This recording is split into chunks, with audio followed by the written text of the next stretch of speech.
You are carefully sneaking through the dwarven ruin inside of the Red Mountain. You have fought your way through many of the members of the 6th house on your way here in search for Dagoth Ur. You can feel the sweat dripping down your neck. It feels as if the temperature is rising in the room, with the ruin being built so close to the volcano. Finally, as you pass through a doorway, you hear him say, "Come, bring Wraithguard to the Heart Chamber. Together let us free the cursed false gods." Hello and welcome to Anatomy of Fiction. In today's video, we are going to discuss Dagoth Ur. More specifically, was Dagoth Ur evil, or was he trying to save Morrowind? To do this, we should first get a better understanding of his backstory. We begin with the birth of Dagoth Ur. This was not his original name. He was actually originally known as Vorin Dagoth. The last name Dagoth he gets from being born into the Great House Dagoth. This was at some point during the First Era, with the exact date of birth not being known. After growing up, he would become a Lord High Counselor in this house. He would also around this time end up working for Indoril Nerevar. Moving on to the year 416. This is still in the First Era. This is where the alliance of the First Council would be formed. The alliance was between the Chima and the Dwemer. The Dwemer being the dwarves and the Chima being the ancestors of the Dunmer, also known as the Dark Elves. This was done by their leaders, the Nerevar and Dumak. Dumak being the Dwarf King. There would be lasting peace for centuries with the First Council. However, this peace would be disrupted. This would be when Vorin Dagoth would find out about Kagranak's discovery of the heart of Lorkhan, and Kagranak's plan to use this in a tool known as the Numindium against the Chima.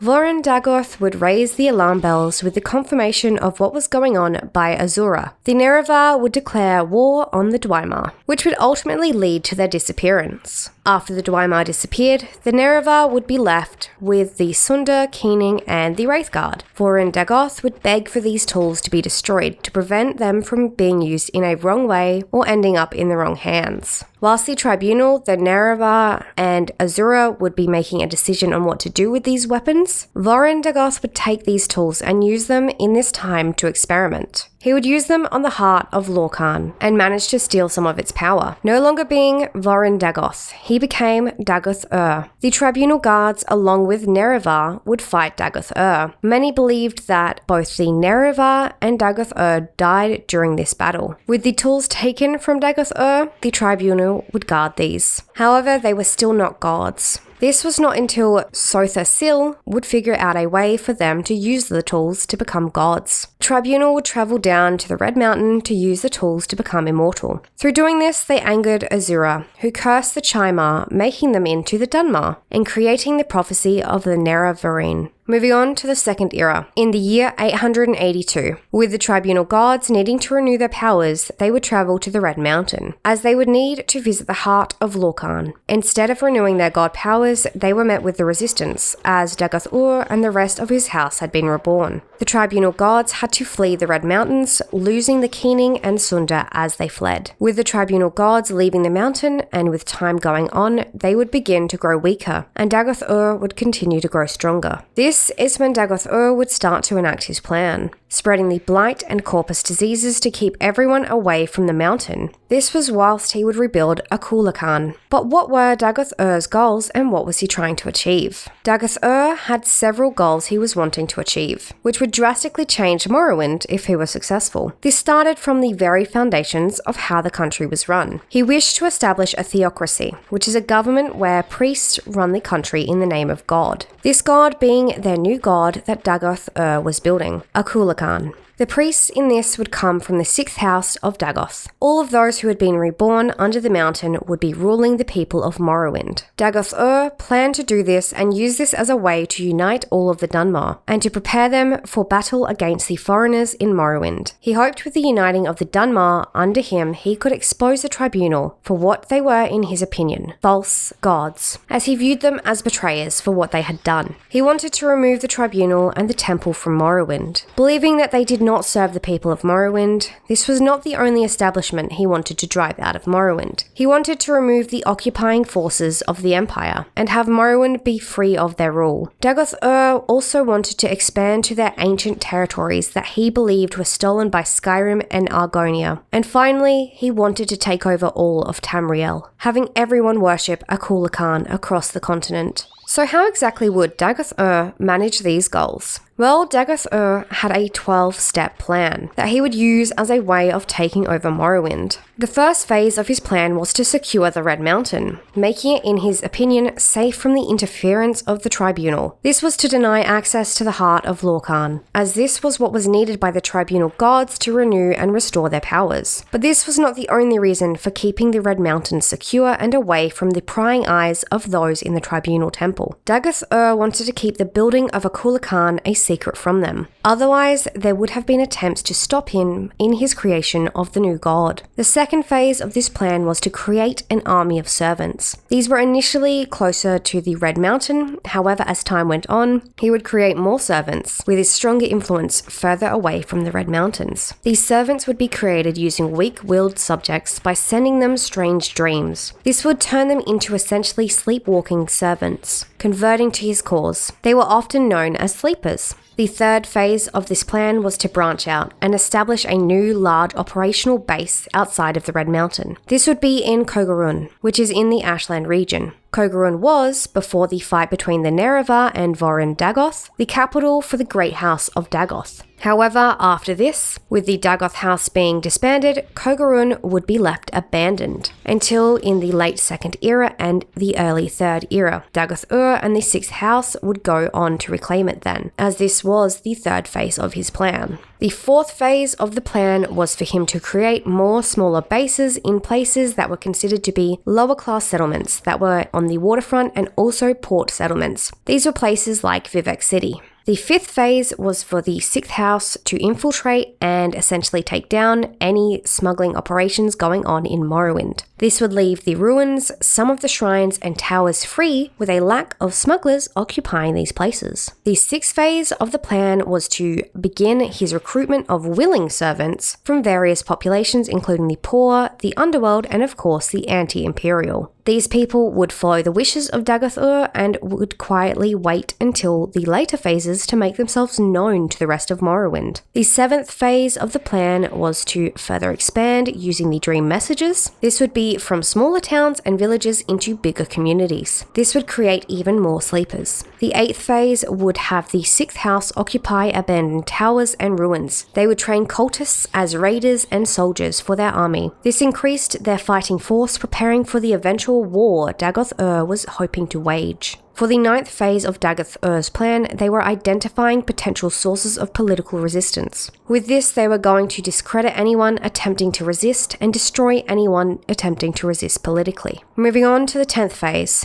This phase is all about assassination. They would plan to use assassination as a method of inciting terror and to weaken the reign that the Imperials had over Morrowind. Now moving into the 11th phase, this is where they would incite the native poor to start uprising. These uprisings would be against those who were foreign, those who were in power, and those who were rich. This would further destabilize the Empire in Morrowind and would also chip away at the other 5 houses in the region. The final phase of the plan would call the Sleepers and Dreamers to the Red Mountain to work on completing a Kula Khan, as their new god still needed to be built. So was Dagoth Ur evil, or was he trying to save Morrowind? Well, let's break that down. Dagoth Ur is not the only problematic character in this story. Before he became Dagoth Ur, he begged the Nerevar for the destruction of the tools. These were obviously the Wraithguard, the Keening, and the Sunda. Yes, he was the first to use them to harness the power of the heart of Lorkhan to become a god. However, he was not one of the group who made the promise to never use the tools again. So he was not part of the reason why the Chimer were cursed to become the Dunmer, nor was he the reason the prophecy of the Nerevarine actually occurred. No, that was all caused by the Tribunal gods. The original purpose of the Nerevarine was to judge them for their breaking of the promise with Azura and their desire for power, not actually to defeat Dagoth Ur.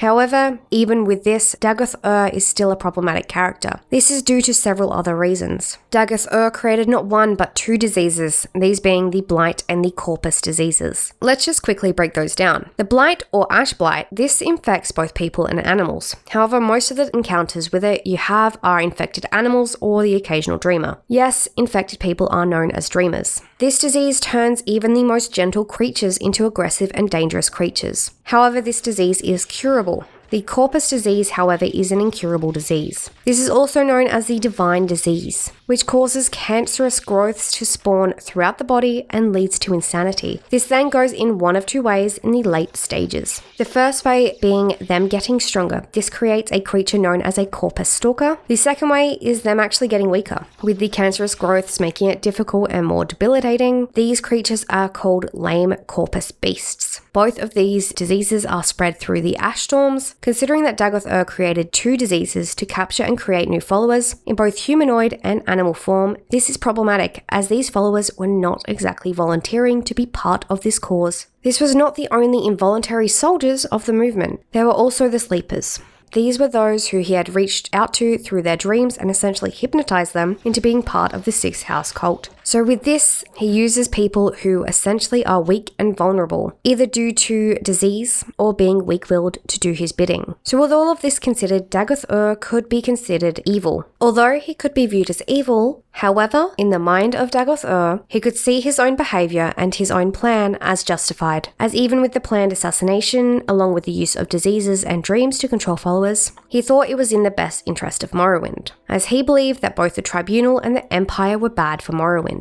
With the Tribunal desiring the tools for themselves and desiring to be gods rather than to do what is best for the people by destroying the tools in the first place, which is what led to Dagoth Ur's creation, and the Empire, of course, being the invading and occupying force in Morrowind. So Dagoth Ur viewed all of his work as necessary evil. It was needed to restore Morrowind to being better than its former glory, and also to get revenge on those who he felt betrayed him. But was he right in doing all of this? No, with half of his followers essentially being some form of diseased beings, or being in a dreamlike state, they were not actually wanting this, nor were they willingly fighting for him. It was also just changing Morrowind from one ruling dynasty to another. It did not bring back the old Morrowind with their former religion and cultural customs. No, they would be outlawed like the Tribunal temple worship was going to be. So realistically, all he was trying to do was create his version if he had won against the Tribunal instead of initially dying. People would still suffer under him, as they would have no personal freedoms. Most of them would not even be in control of themselves, due to him literally having the powers to create dreamers and sleepers. So no, he is not in the right, as essentially all of the people in Morrowind, if he were to win, would become some form of zombie either through disease or through dreams. His control would be worse than being under the control of the Empire. As with the Empire, they still do have some freedoms, like the ability to worship the Tribunal. Let me know in the comments if you think Dagoth Ur was right.